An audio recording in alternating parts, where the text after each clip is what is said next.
onde a proposta é mostrar algo profundo, concentrado, particular, único. Então meu propósito hoje é mostrar para vocês a história de uma família. Eu falo muito para ela, ou para a família, e nós temos muitos homens também aqui, mas eu vou te mostrar na visão das estações, que também faz parte da temática de vocês, a preparação que precisamos ter para enfrentar todas essas estações. Sejam para nós, a primeira delas no início do ano, o calor do verão, as tempestades de verão, os dias mais longos de luz que o verão traz consigo. E vamos olhar que precisamos estar preparados e sobreviver a esse aquecimento, a essas enxurradas, e esse momento bom de luminosidade mais extensa. Mas logo depois do verão vem o outono, onde o calor diminui, a temperatura se torna mais amena. É nesse período que as folhas caem. E alguns acham que o verão ou que o outono é um período de perdas, mas na verdade não. É um período de transição.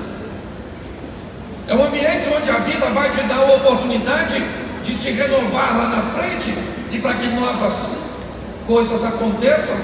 Algumas anteriores precisam partir, algumas velhas precisam sair, precisam deixar.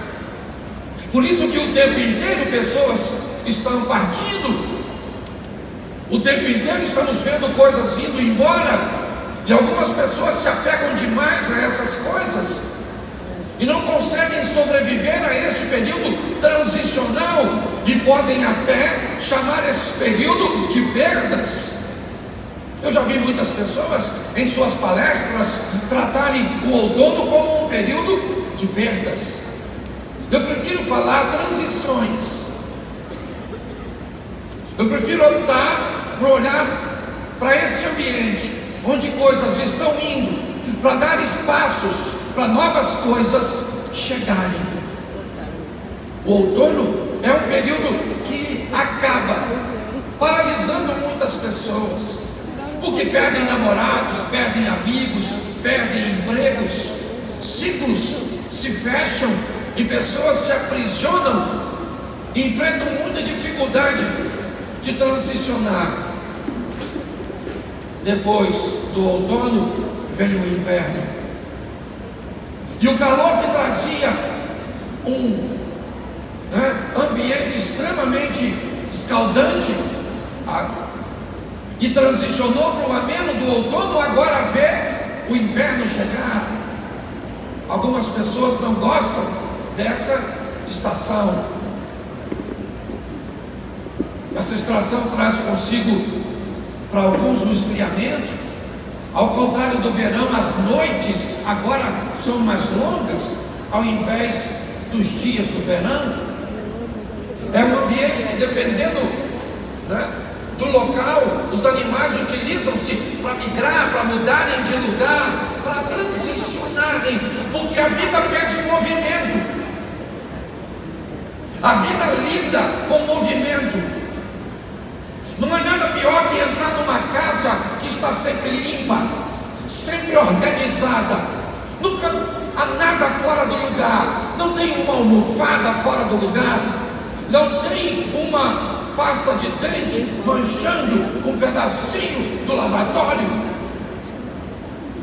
Lugar onde não tem sujeira, não tem vida. Lugar onde não tem problema, a vida não existe. É só olhar para o cemitério. Então é importante que venhamos entender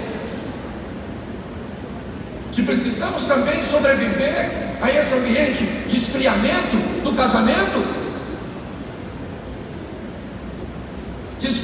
tem alguns desejos que anteriormente eram acolorados pelo verão.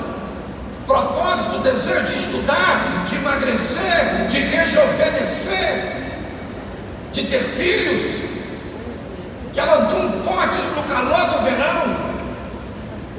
Com a passagem do outono trazendo um pouco de equilíbrio, mostrando que há um período de transição, parece que o inverno roubou tudo. Quando ele chega, às vezes não queremos ir à igreja por causa do esfriamento. Precisamos sobreviver a eles, a esses ambientes climáticos dentro de nós. É isso que eu vou aplicar já. Mas eu achei muito criativo essa colocação de vocês. Agora, finalmente, a primavera chega. Ao contrário do outono, que trouxe um pouco de calor, ou melhor, de frio, né, para a chegada do inverno, a primavera traz um pouco de calor depois do inverno para equilibrá-lo. As temperaturas novamente mais amenas, o dia agora começa a se alongar novamente, porque a noite dos invernos, e que são maiores, ficaram para trás. E mais do que isso, chegou a hora dos brotos, do reflorescer, daquilo que se perdeu no outono, agora voltar com força total, trazendo cores, brilho, cheiros. Isso é a vida.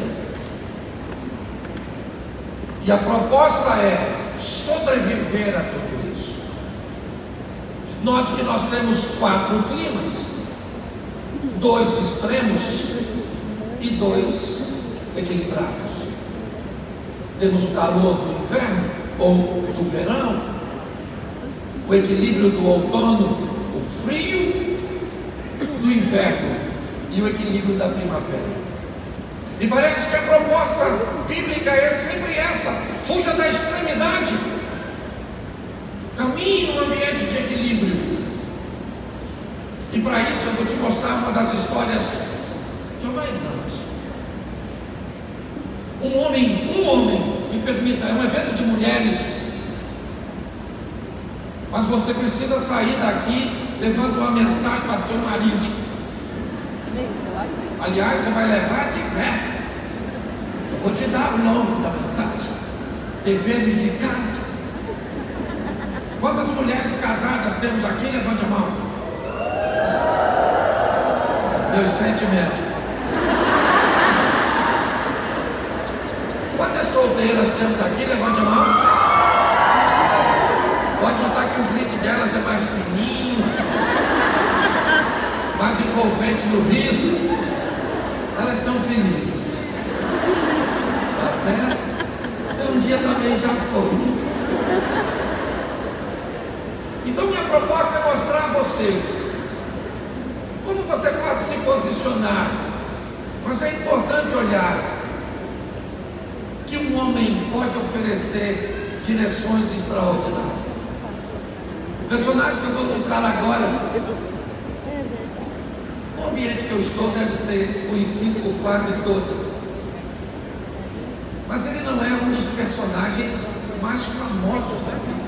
Seu nome é Elimelec, um treinador de gente forte, um cara que criou um ambiente onde pessoas são capazes de sobreviver a calor, a transições, a frio, a crescimento e reflorescimento. Pessoas que são capazes de lidar com o tempo bom, o tempo ruim. Porque segundo a Bíblia, no Gênesis capítulo 1, Deus criou 2 astros: o sol para governar o dia e a lua para governar a noite. Porque na ótica de Deus, se está de dia, se está bem, se está tudo bom, se está tudo certo, governa-se. Se está de noite, se está tudo ruim, se um dia dia é difícil, se não tem dinheiro, se não tem saúde, eu governo.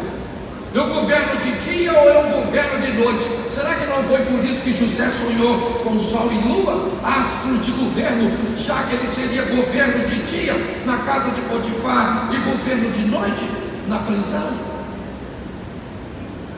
Será que não é por isso que o sonho do faraó tem a ver com 7 anos de dia, momentos de prosperidade, e 7 anos de escassez, momentos de escuridão, de perda, de transição? Pessoas fortes precisam aprender a sobreviver em qualquer ambiente. O livro que eu vou usar por base é Ruth, a história de uma família de Belém, de treinador de gente forte. A mensagem é dupla. É lógico, eu vou me concentrar mais nas mulheres na segunda parte, até porque eu já vou falar da morte dos homens em todos os aspectos. Vou tentar ensinar as solteiras a achar homem. É quase a caixa de Pandora. Tá certo? E a senhora dá um upgrade no céu.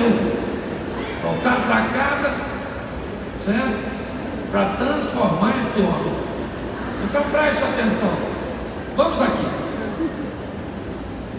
Ruth capítulo 1, verso 2. Era o nome deste homem Elimeleque, o nome de sua mulher Noemi, o nome de seus 2 filhos Malom e Quilio, efrateus de Belém de Judá, e chegaram aos campos de Moabe e ficaram ali. Feche seus olhos. Pai, em nome de Jesus, que toda distração caia por terra, que todo impedimento seja destruído, que essa seja uma tarde de transformação, de cura, uma tarde de bênção. Continua falando conosco, pelo poder do nome de Jesus. Amém e glória a Deus. Amém? Ok. Bom, vamos lá. Nós temos uma família de 4 pessoas, 3 homens e uma mulher. Parece que a história vai se desenrolar nesse ambiente. É mais uma história bíblica contendo a história dos homens. Mas num determinado momento, uma chave vira. Mas antes dela virar, eu preciso falar como um homem pode fazer diferença na vida de uma mulher. Um homem de verdade, um homem que é capaz de entender o potencial, a força, o dinamismo. Um homem que é capaz de enxergar com bons olhos a prosperidade, o enriquecimento, o amadurecimento, o rejuvenescimento de uma mulher sem ter medo dela. Mulheres sempre foram muito amedrontadoras. Homens, ao longo da existência da humanidade, sempre tiveram medo dos superpoderes das mulheres. Eu costumo dizer que mulher é igual gordura. Não adianta esconder, ela aparece. Se a senhora apertar na barriga, ela sai na papada. Aperta na papada, ela sai por aqui. Mas ela sai. Ao longo do tempo, as mulheres sempre tiveram que enfrentar. O homem tentou sufocar a mulher, sabe com o quê? Analfabetismo, impedindo as mulheres de estudar. Porque se elas já eram mais inteligentes, imagine se estudasse. O perigo que não seria. Mas elas foram estudar, pelo menos na maioria dos países. Ainda há alguns que proíbem, né? E que impõem muita dificuldade disso. Posteriormente, eles encontraram no dinheiro uma forma de sufocá-los. Basta você lembrar das mais velhas. Se obedecesse o marido liberava a grana. Se desobedecesse, ele segurava a grana. Mas então elas foram trabalhar, estudar, e hoje boa parte, certo, das universidades, também porque elas são maioria, é verdade, mas as cadeiras são ocupadas por elas. A maior parte das contas bancárias hoje que se abrem também são mulheres. Carros, né, de determinados níveis também são consumidos por elas. Então é inegável a força da mulher. Mas a melhor maneira de conter uma mulher não é dominá-la, é canalizar a sua força para o local correto. É ser um parceiro ao invés de enxergar nela o inimigo. É ser um aliado. E muito melhor, os homens deveriam estar aqui para ouvir isso, é fazer isso antes que ela obtenha seu sucesso e apareça. Acreditar numa mulher e desenvolver o potencial dela é algo muito gratificante para um homem que consegue fazer isso antes dela alcançar o que deseja, porque algumas ficam tão feridas que depois que alcançam, vai embora. Mas Elimeleque não. Vamos num passo a passo para ficar fácil. Era o nome deste homem Elimeleque, o nome de sua mulher Noemi, e ele tem 2 filhos, Malom e Quilion, são belemitas, Belém de Efrata. É lá que eles vivem. Eles são um povo de Deus, um povo que Deus idealizou. Está certo? O que está acontecendo de pano de fundo nessa história? A fome abateu Belém. Elimeleque recebeu inúmeras instruções ao longo da sua história sobre não se misturar com povos pagãos, sobre o perigo de se relacionar com outras nações idólatras, fossem elas, né, de qualquer outro povo.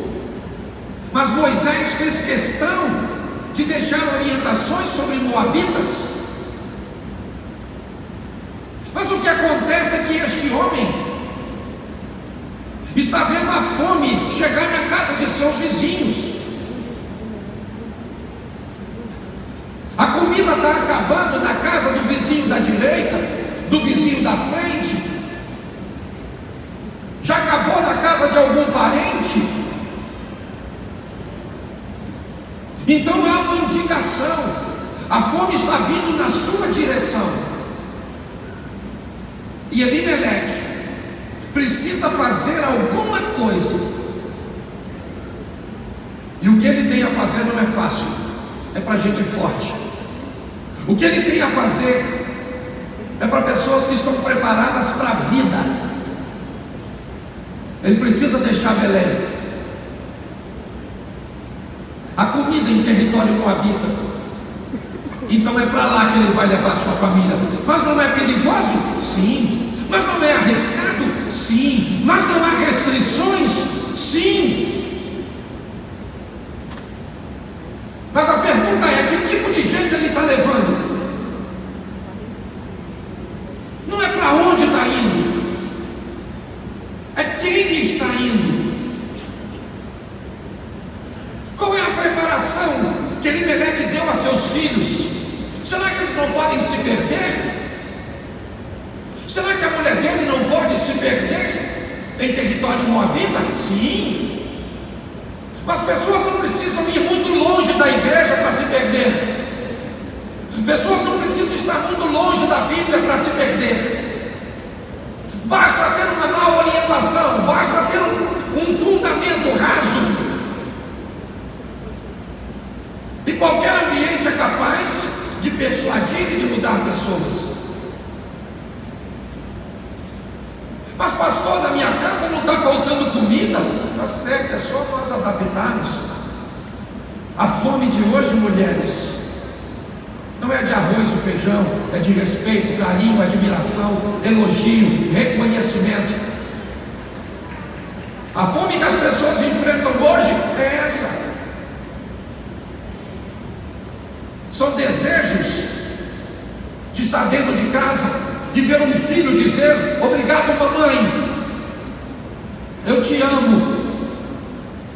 É um marido chegar em casa e muitas vezes lavar pelo menos a louça da comida que comeu,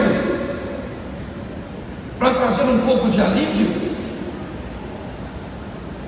Eu vou mostrar a você que tipo de gente esse cara treinou. Me desculpe a comparação para os teólogos de plantão, mas se esse camarada chamado Elimeleque fosse o treinador de Salomão, ele não teria feito o que fez.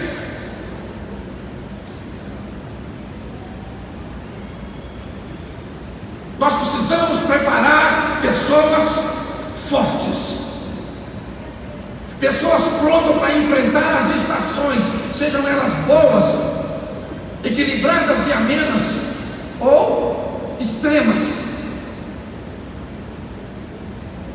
Elimeleque pega a sua família e leva para um lugar que não deveria levar, para Moabe.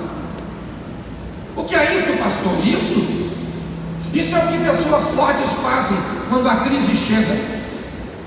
Quando a crise chega, mulheres, você tem duas coisas a fazer: ou tentar se adaptar a ela e provavelmente morrer, ou então entender que o que a vida está dizendo para você é: mude, transforme-se. Você é capaz de fazer isso. É para lá que ele vai. Ele vai para onde tem comida. Por quê? Porque o propósito de Elimeleque é proteger sua família, é manter a integridade da sua família, onde ele puder viver. Mas não é perigoso?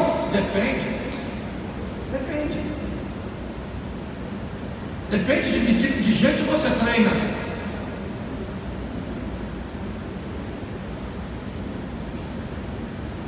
Só que preste atenção. Versículo 3 diz assim: e morreu Elimeleque. Repita comigo: e morreu Elimeleque. O cara estava fugindo para não morrer, e morreu. Olha que coisa terrível. Morreu Elimeleque, morreu. E agora? Agora a vida fala assim: continua. Isso. Nós precisamos entender uma coisa, menino, se me permite falar assim. Se você perdeu alguma coisa, minha filha, levanta a cabeça e luta, porque a história continua. Por pior que seja, você tem que sobreviver. Isso. Você não pode dar mole para a vida, porque ela não vai dar mole para você. Elimeleque morreu, e o que Noemi tem agora? 2 filhos para continuar. Continue com o que sobrou. Pare de lamber suas feridas. Não tem substância terapêutica nela. Ah, pastor, a agulha está embaixo do pau cadeira, será? Não sei, minha amada. Ah, fala sério. Não porque me abusaram, não porque fizeram, não porque traíram, não porque isso. Você morreu. Isso aqui é The Walking Dead. Tem um zumbi aqui. Então a vida continua. Se te humilharam, você não morreu. Se te traíram, você não morreu. Se abusaram, você não morreu. Se te bateram, você não morreu. A vida continua, você tem que sobreviver. É assim que tem que ser. Glória a Deus. Poderia ser melhor, sim ou não? Mas não foi. Então eu vou abrir um parênteses aqui, já já eu volto. Solteira, levanta a mão. Case-se. Não. Não tenha medo de casamento, a não ser que você seja fraca. Você é frágilzinha. Então compra uma batinazinha, um hábitozinho daquele, faz um voto de celibato, espera o Senhor voltar. Ou então casa-se, porque hoje a gente fala casamento, tem mulher que fica doida. Pastor, sangue de Jesus tem poder. Não, agora casamento não é para gente fraca, não. Então se você presta atenção, é verdade. Casamento é pra gente.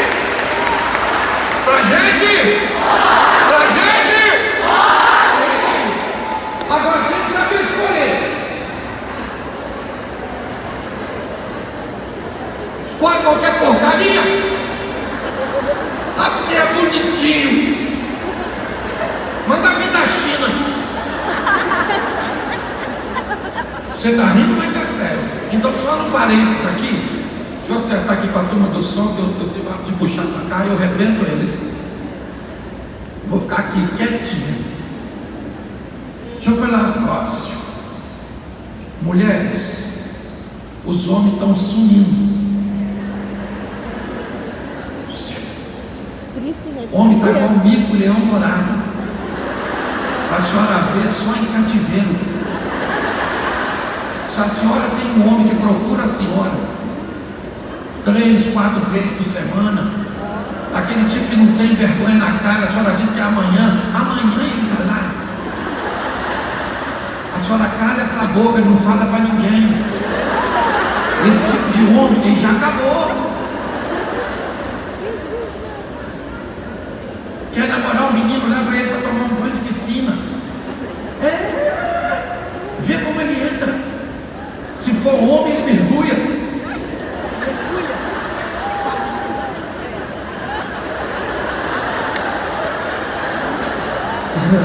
Tem uns que vai na escada, chuta que é lá. Você tá rindo?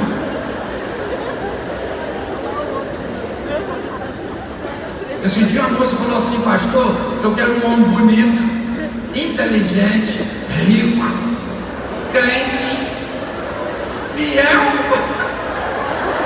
e romântico. Eu já estava quase me apaixonando.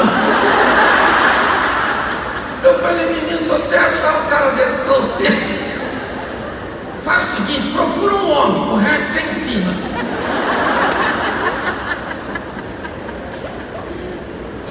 Outra coisa que você tem que entender: vai caçar um homem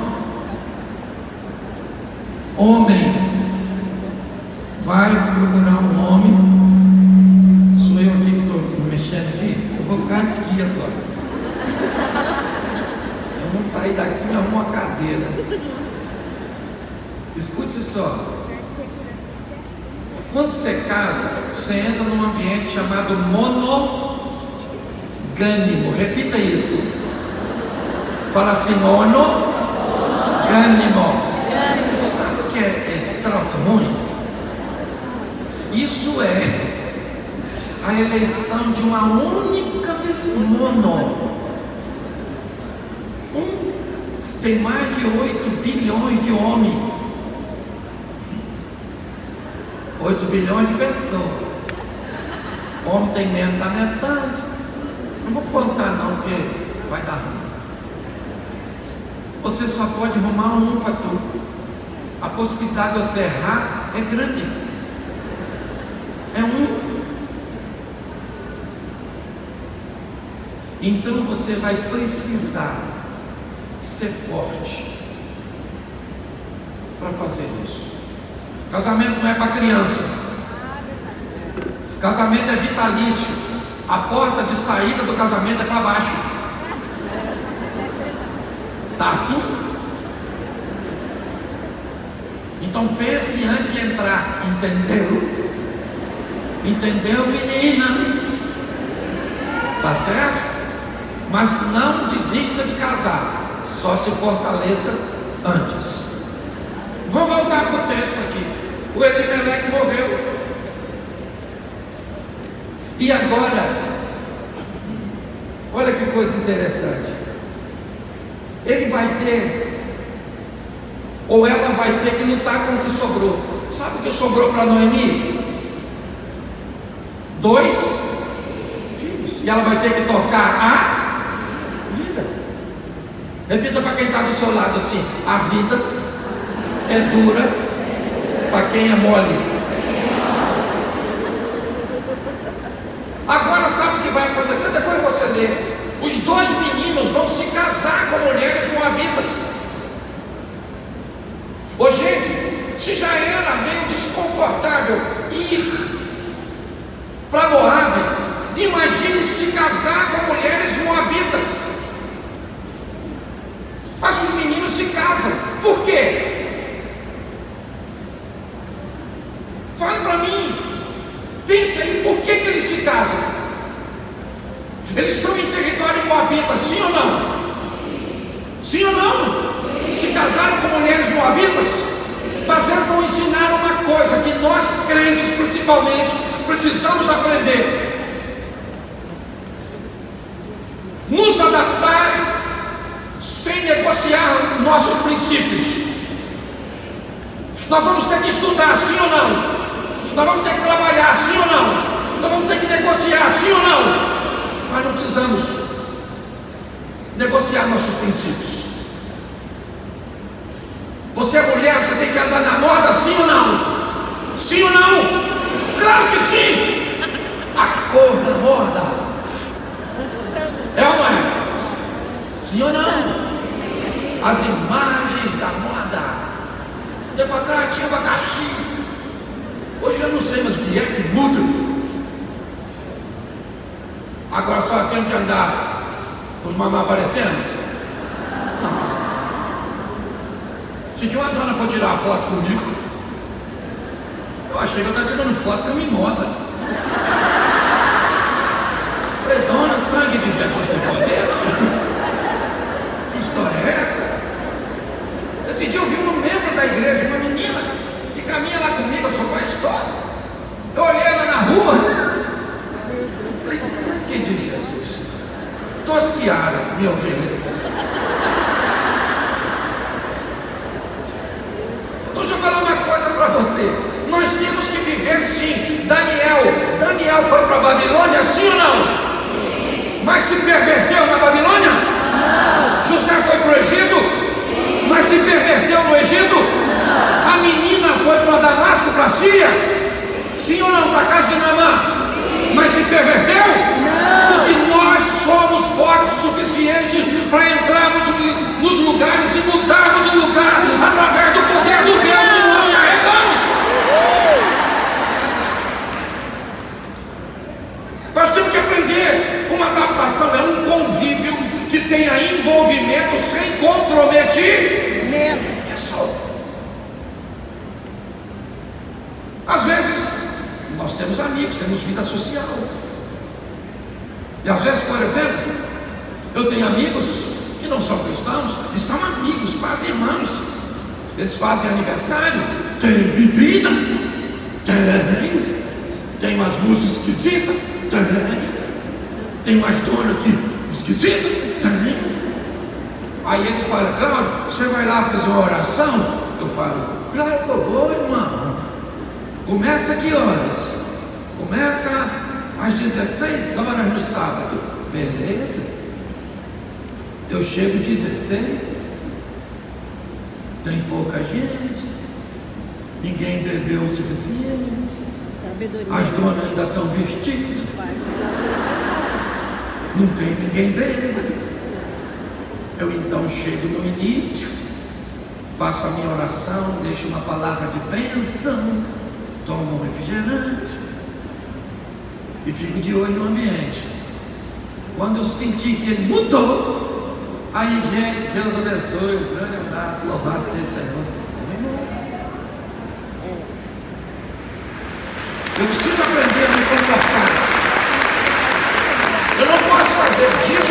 algo corriqueiro, mas pontualmente eu posso. Pessoas fortes sabem navegar em qualquer lugar, porque a bênção não está no lugar, a bênção está em você. Se Deus for contigo, onde você for, você vai prosperar, você vai vencer. Pessoas fortes são assim. É isso que esses rapazes estão fazendo. Você sabe por quê? Olha só, eles se casam com duas mulheres, sim ou não? Então, se elas vão entrar na vida deles, elas vão descobrir quem eles são. Porque quem se aproxima de você, menina, tem que saber quem você serve, quem você é, quais são os seus princípios, e precisa saber, se vai andar contigo, tem que seguir seu protocolo. É isso aí, é isso aí. É assim que funciona. Mas eu tenho outra notícia ruim para dar para vocês.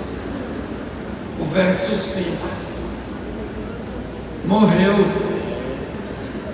o malo e o quilo.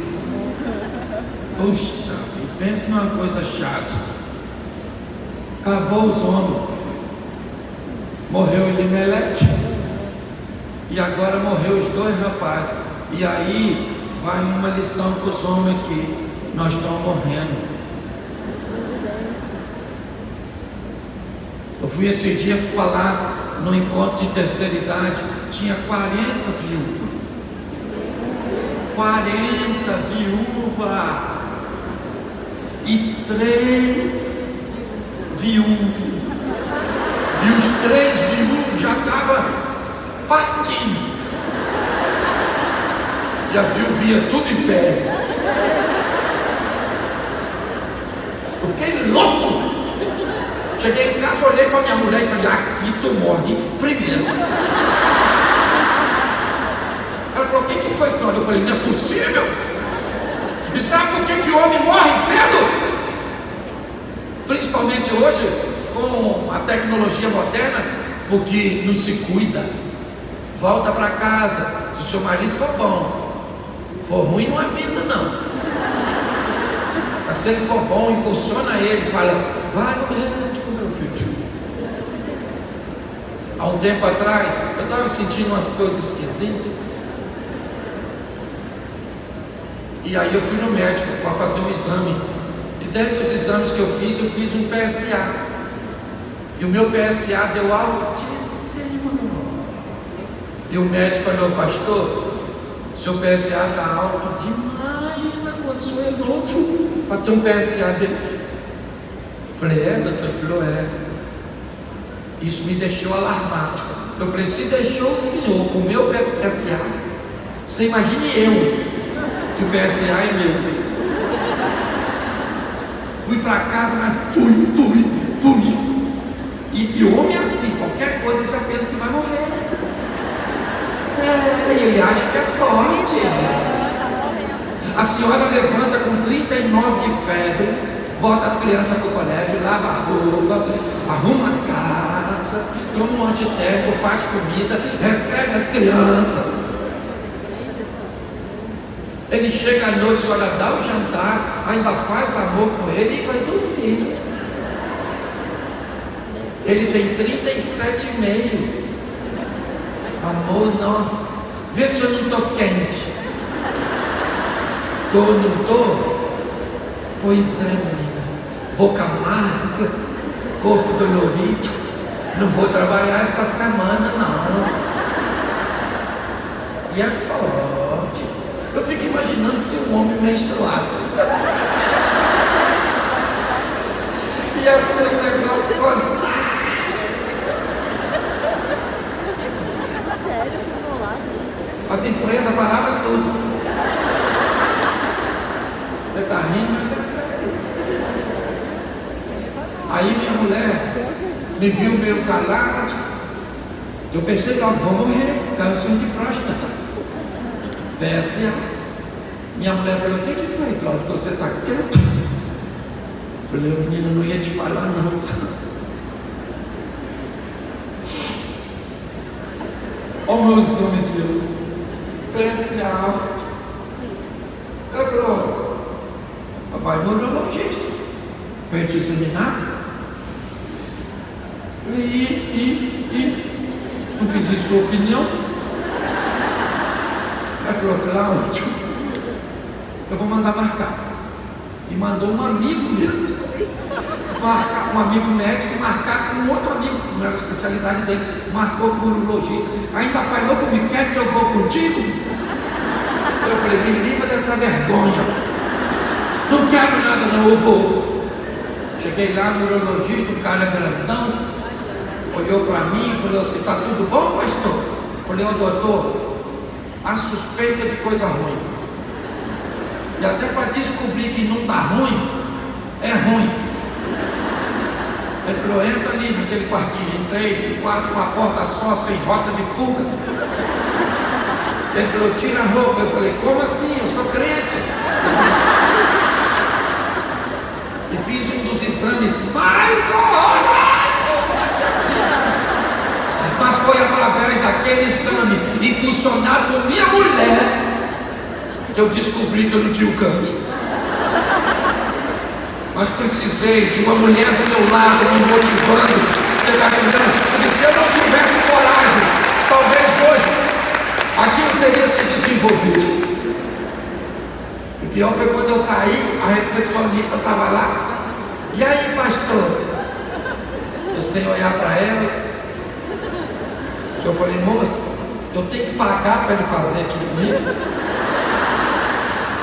Ela falou, eu não lembro quanto era, mas era mais ou menos assim: pastor, é R$500. Eu falei: meu Deus, nossa, não vim fazer um exame, vim fazer um programa. Não é verdade?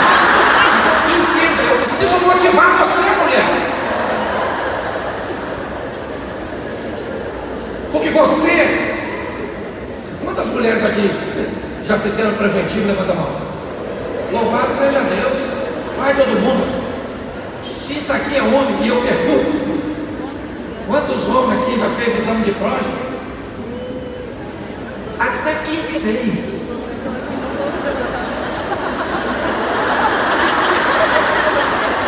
Tenha vergonha de falar.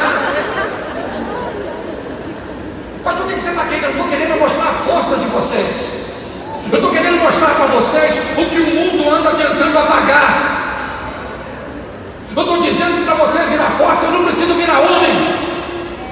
Vocês já são fortes com a feminilidade que Deus deu a vocês. Você está entendendo? Vocês já são expressivas com isso. É importante olharmos isso. Então entenda, morreu os... Fala assim: morreu os homens.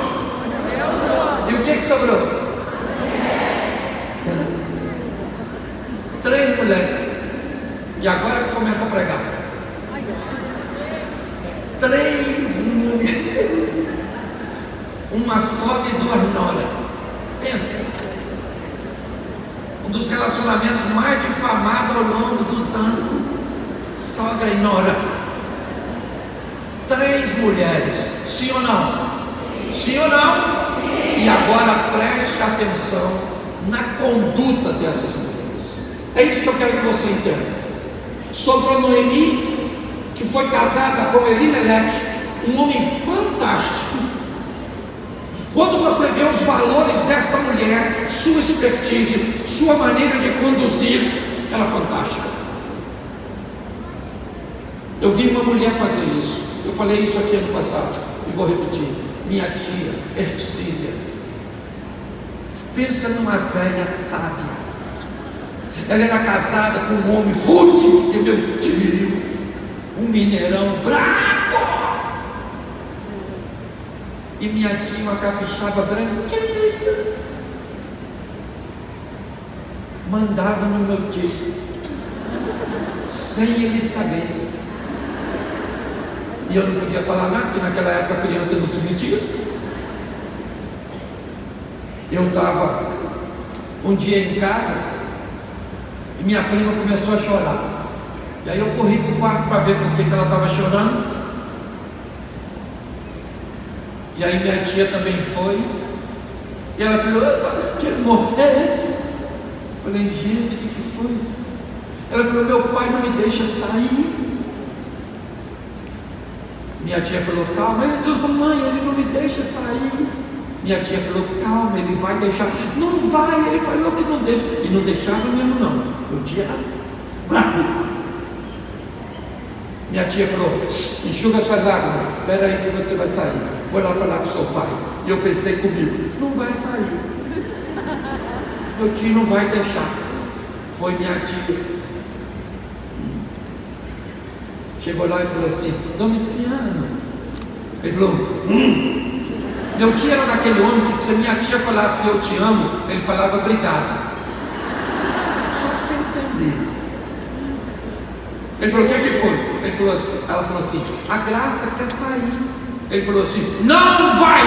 Eu falei: não vai. Minha tia falou assim: Domiciano, eu acho fantástico como você protege as nossas filhas. Você é um homem tão bom. Mas lembra, Domiciano, que nós também já fomos jovens e a gente gostava de sair? Falei: o que essa velha está fazendo? Ele falou: pois é, Domiciano, ela me ajudou tanto hoje. Ela só vai ali. Ali onde?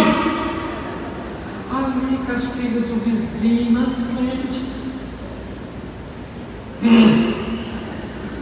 Vai demorar? Não vai, Domiciano.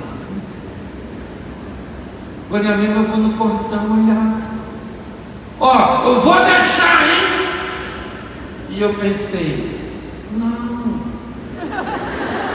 não é você que está deixando, ô bobo. Ela que quis deixar, influenciou você. Acorda, Domiciano. Você acredita que minha prima foi?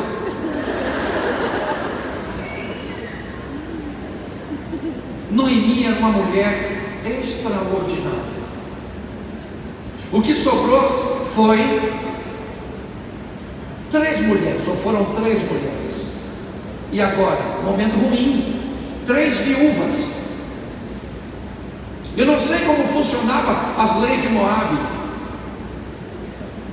mas do povo de Deus, elas iriam viver dos restos das colheitas, da misericórdia daqueles que tinham,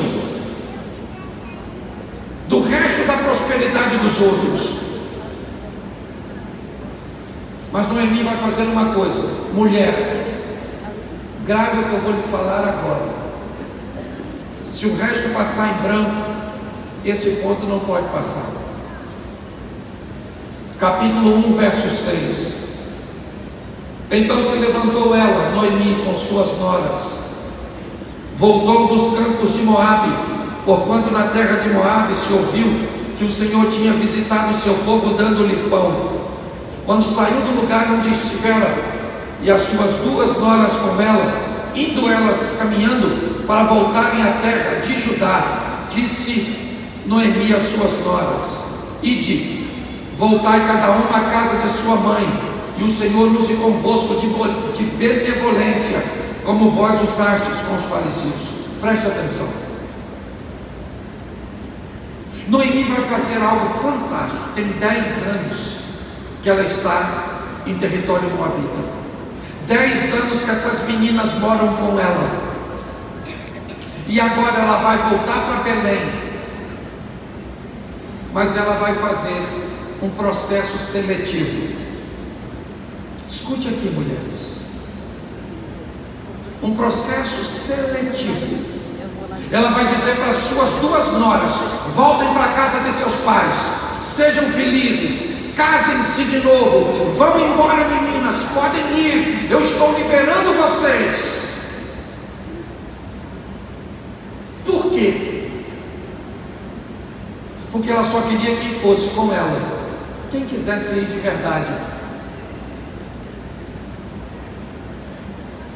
Noemi não queria que ninguém fosse com ela por suas exigências. Não. Deixa eu falar uma coisa para você, mulheres. Eu vim esses dias de um ambiente de violência doméstica. Meio que um fórum foi o que eu participei, com desembargadores, certo? E outras autoridades políticas e civis. E eu fui chamado para falar nesse ambiente. descobri uma coisa muito interessante. Uma fatia bem expressiva e significativa de violência doméstica e abusos estão dentro do ambiente gospel. Pasmem vocês, talvez essa não seja uma realidade do sul, mas do sudeste era. E eu estava vendo todas aquelas informações, gráficos e tudo aquilo. Eu comecei a me perguntar: onde é que a violência começa? E ela começa onde as pessoas, principalmente as mulheres, não sabem criar um ambiente seletivo. Ninguém vai te agredir de primeira mão, nem fisicamente, nem verbalmente. As pessoas vão te medindo, para descobrindo até onde elas podem ir com você. E você precisa aprender a se respeitar e a se valorizar. Todas as vezes que alguém ultrapassar as barreiras, é obrigação sua reposicionar essas pessoas.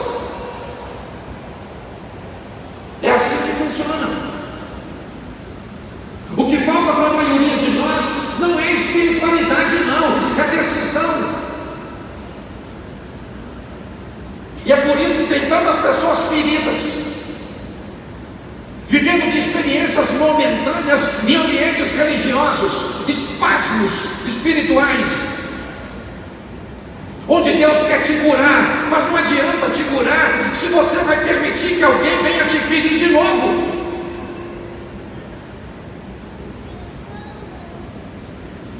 A proposta de Deus é te preparar para enfrentar essas adversidades. E grande parte delas estão no ambiente de seleção, selecionando amigas, selecionando pessoas na igreja, selecionando relacionamentos, estabelecendo para seu cônjuge até onde ele pode ir, como pode falar, o que ele pode fazer. Noemi está dizendo isso aqui: meninas, vão embora. Orfa diz: é verdade, é melhor eu ir. E vira as costas e vai embora. Poxa, pastor, mas não era melhor ela ter ficado? Sim, talvez sim, para ela, não para Noemi. Para Noemi foi melhor ir embora quem não tinha compromisso para ficar. Essa é a grande verdade, meus.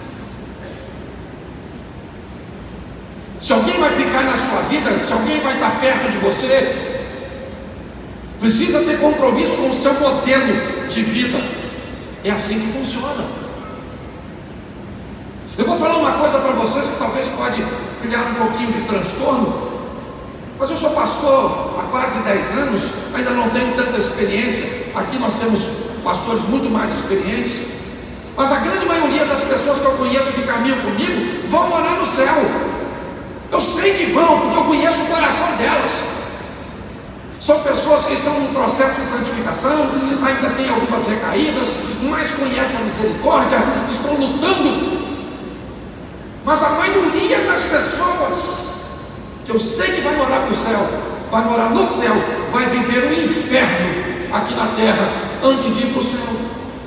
Simplesmente porque não sabe posicionar pessoas, porque não são fortes o suficiente para criar ambientes seletivos, porque permitem ficar se revolvendo em lembranças negativas, entre dores. O que nós estamos vendo aqui é alguém que está dizendo: meninas, vocês querem ir embora? Vão. Orfa disse: eu vou. Elas beijaram, choraram, mas Noemi disse: vai embora. Ruth ficou, mas Noemi vai intensificar. Eu vou dizer: Ruth, Orfa foi embora, vai você também, vai você também, vai você também. Ela disse: não insiste, ou não insista para que eu te deixe. Eu não vou embora, eu estou decidida. O teu povo é o meu povo, o teu Deus é o meu Deus. Onde você morrer, morrerei eu. E pronto. Bom, o processo seletivo está concluído. Agora dá para saber que duas mulheres vão sair, e que apesar de Orfa ter feito parte do processo, o processo a reprovou. ela volta para Moabe. Ruth diz: não, eu vou embora, eu vou contigo. E elas vão. Vida fácil? Não. 2 viúvas, ambiente perigoso, hostil. É verdade. Quando Noemi chega e as pessoas a veem, ela diz: não use esse nome comigo, eu sou amarga, eu sou Mara, eu estou ferida. As dores dela ainda estavam ali. Ela tinha uma história, a história dela não era boa. Ela perdeu seu marido e seus 2 filhos. Nessa vida você só está pronta para ganhar, é isso?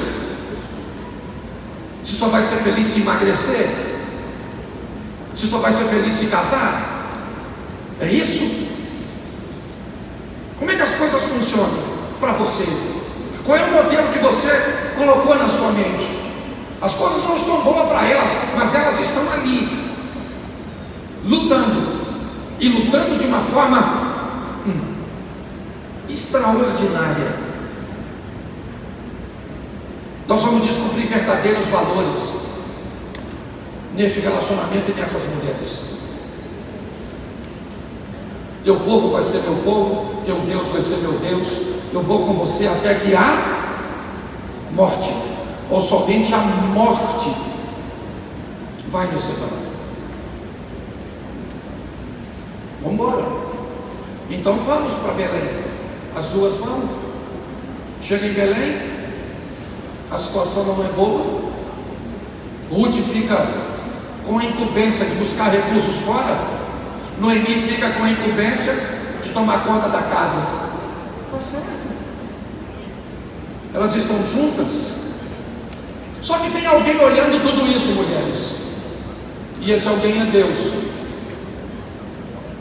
Deus está de olho em tudo. Tudo. Nada passa despercebido.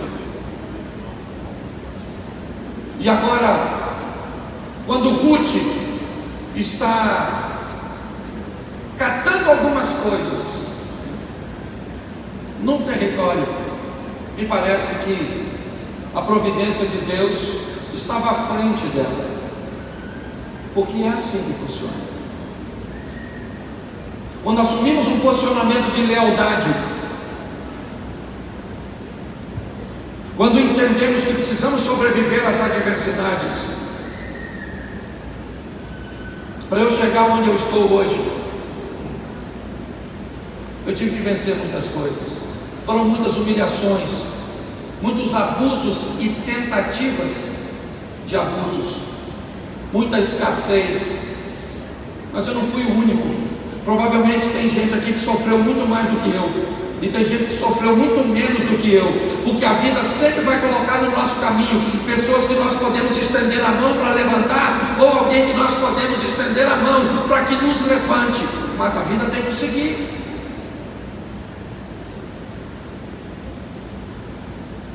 Agora ela está lá, mas um belo dia, enquanto ela está catando, o dono da propriedade chegou para fazer a supervisão. E ele para olhar seu campo e as pessoas trabalhando, e os olhos dele batem na Ruth. Olhou,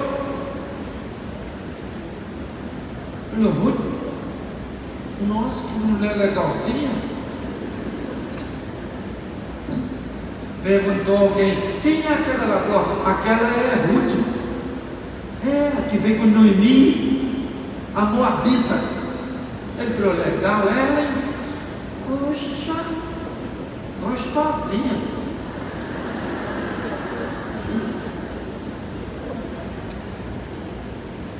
Quando Ruth chegou, o cara era fantástico, o tal do Boaz, o dono. Ele falou assim: ô meninas, fica aí, tá? Não vai catar no outro campo não, fica aqui, já falei com os meninos aqui para nem mexer com você. Ela falou: nossa, o senhor é tão legal. Depois você vai ler que isso para mim é um flerte.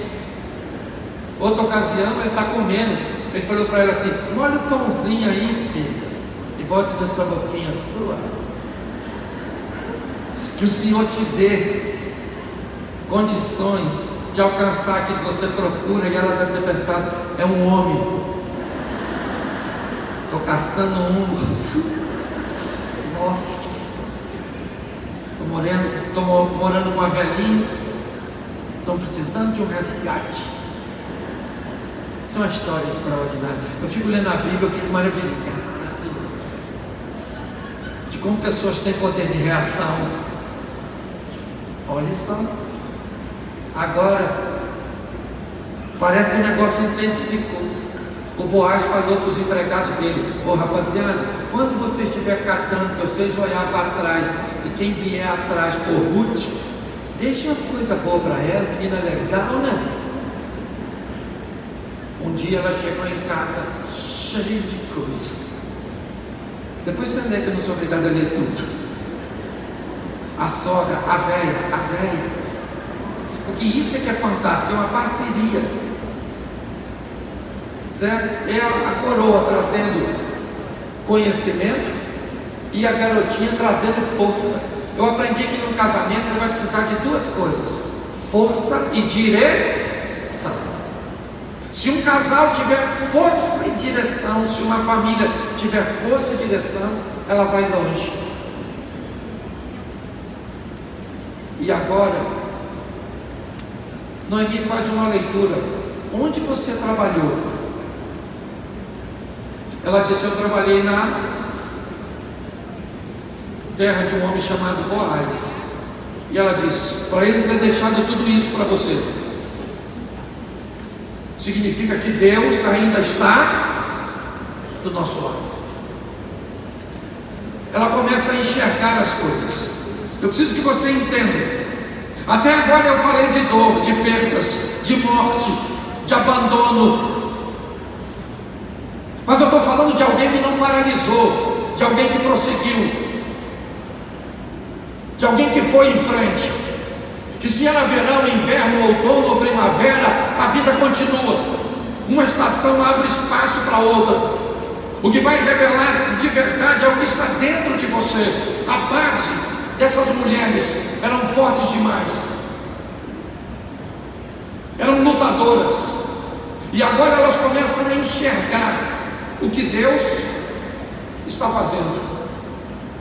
E Noemi disse: ele é parente do meu marido e pode resgatar você, Ruth. Vamos fazer o seguinte, filho. Toma um banho, troca de roupa, bota um perfume. Vai ter uma festinha, uma cerimônia para encerramento da colheita. E você vai lá e fica do lado dele como eu te instruí. Assim Ruth fez. O Boaz então assume. Uma das coisas mais extraordinárias desse texto é olhar para Mateus. Eu vou fazer questão de ler para vocês. Capítulo 1.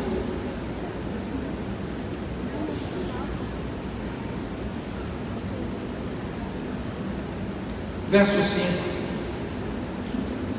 Salmão gerou de Raabe a Boaz. Boaz gerou de Ruth a Obed. Obed gerou a Jessé. Jessé gerou a Davi. Preste atenção em mim.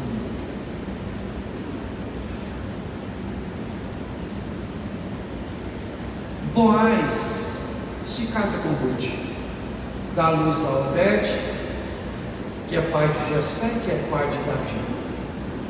Se Davi é o rei, Jessé é o pai,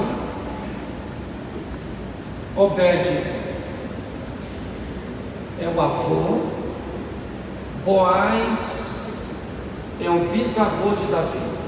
Isso indica que Ruth é a bisavó. Eu não sei se você reparou, mas a mãe do Boaz é Raabe, esposa de Saulo. a ex-meretriz de Jericó.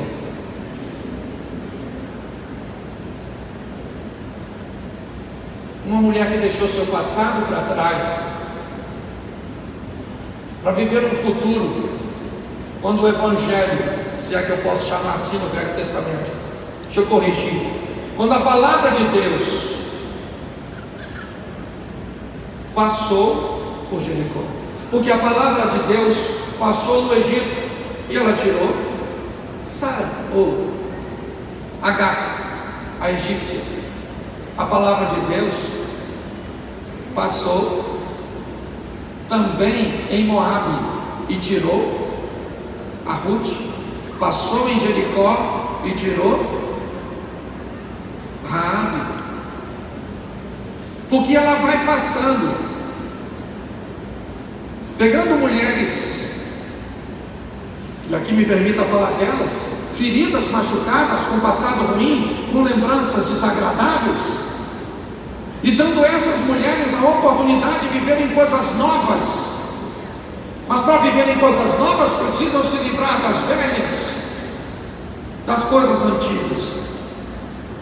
Já faz algum tempo que eu trabalho com mulheres, com casais, mas as feridas, as lembranças são as coisas mais prejudiciais. É impressionante.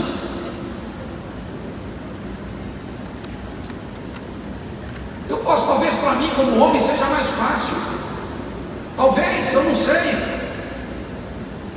mas não tem a ver com a minha facilidade do gênero, tem a ver com a bondade, a misericórdia e o agir de Deus. Para que Deus te trouxe aqui? Para dizer que tem algo em você sólido, firme, forte, como uma essência, a base, o fundamento? Para dizer que você precisará sobreviver às estações, sejam extremas ou equilibradas?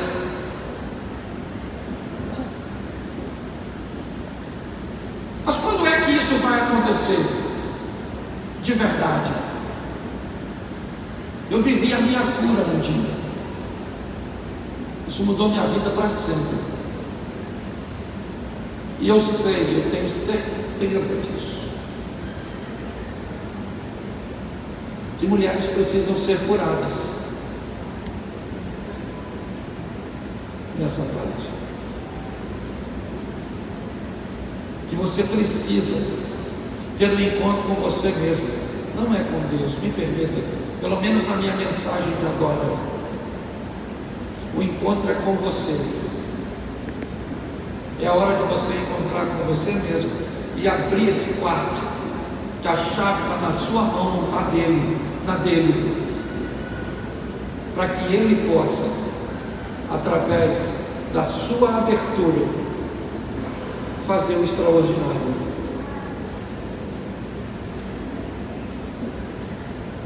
Eu queria que você ficasse de pé nesse momento.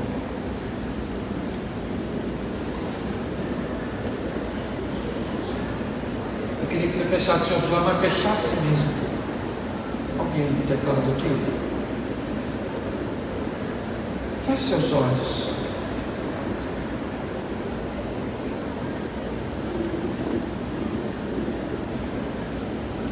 Olhos fechados.